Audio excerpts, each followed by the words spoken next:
Maghihintay ako sa iyong pagbabalik.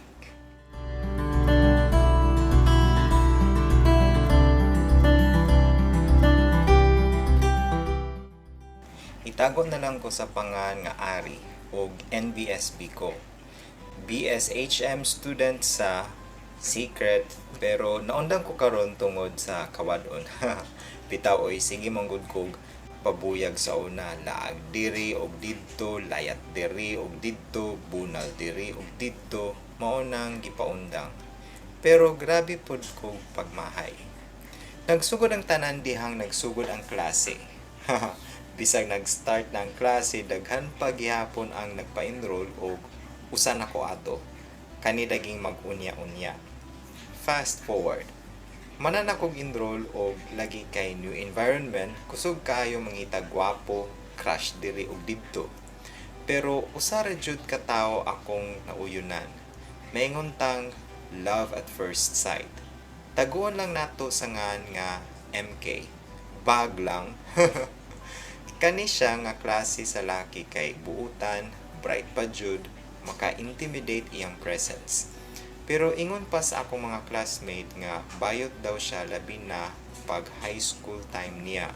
Pero wara nako kay lagi hapit tanang gipangita nako sa usa ka laki naa niya. Chinito nga di. Pero ever since nga nag-start ang klase, wa pa jud mi nagkatok. Nilabay ang buwan o gasugod na ang NSTP, CWTS ako gipili dili ROTC. Mausad ang gipili ni MK. O as fast as I remember na officer man guro to siya but still wala pa jud mi magkatok ni MK even though daghan kayo mig mutual friends nga ako classmates. Fast forward. Dihang nagsingabot na ang intramurals, busy ang mga estudyante og prepare sa ilang tagsa-tagsa nga i-present ug mga duwa.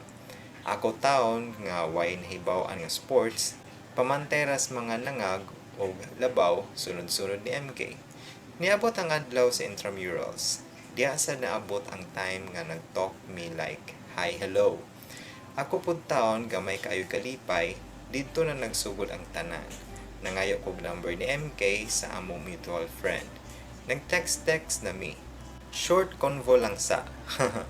Mauwa pa man ko ni MK ato. Kani laging crush nato, mauwa man jud ta. Diba kamo sad mauwaw? Nidagan ang mga adlaw og nahuman ng intramurals pero padayon gihapon mi og text. Pangumusta diri og didto. Kay human naman ang intrams, sugod na sad ang klase. Getting to know each other's stage. Char o feeling sad nako nagagusto siya nako. Feeler. Happy tagagabi siya motawag nako o ako pud taon kiligon. Gawas pa taon ko sa akong room kay tapad ramig room sa akong parents para di madunggan nga naay katawag.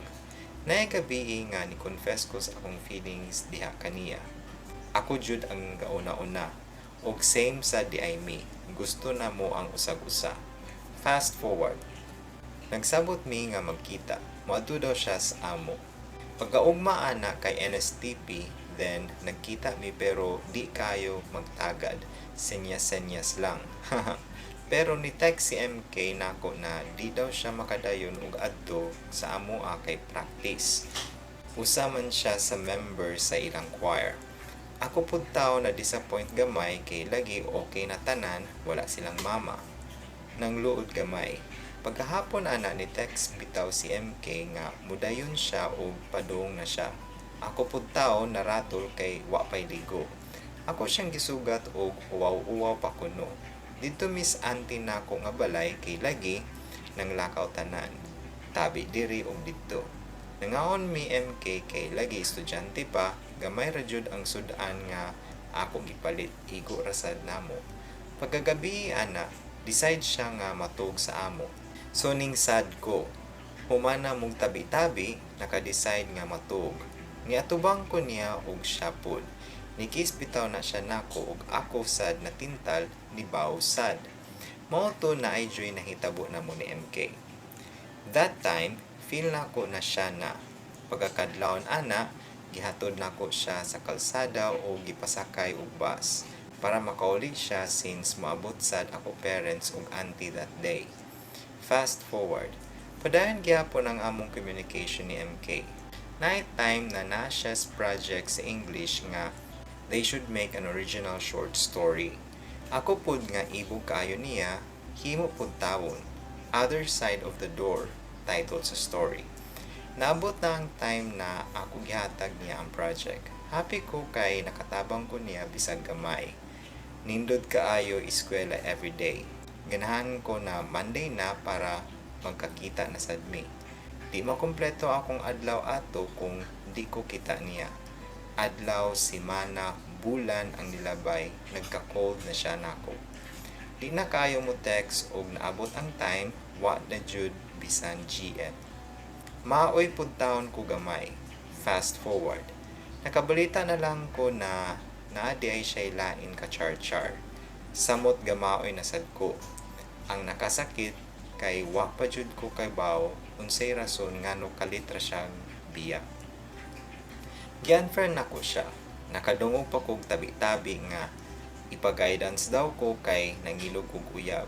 Maoy panabi sa iyang ka-char-char. So, ako pud taon action og kabalaka. Ikaw ba'y mag-guidance nga ing-ana og rason? Ibog daw kaayo ko niya kay MK. Sakto siya pero daghan kay kong pangutanan niya naganiusa wa jud natubag. Ni-text ko niya kung unsay sala nako pero ni-reply ra siya, ari ayaw pag-apil-apil kay wa ko'y labot. Wala jud nasulbad ang gamay nga problema nga ni dako. Till decided adto na lang kog school. Pero wa jud ni text, white chat, wala tanan. So ako na lang gidawat ang tanan nga walay siya ug ako. Ug karon hope gihapon ko na magka-talk migbalik bahalag short talk lang as long as mahatagan og katin-awan ang tanan. So kad ato wala na ko'y ka-char-char lain. Kung naa may magparamdam, di sad nako gusto. 2 years na ang nakalabay pero wala gihapon nako nahikalimtan ang tanan. PS, usaday ko ka mahuyang.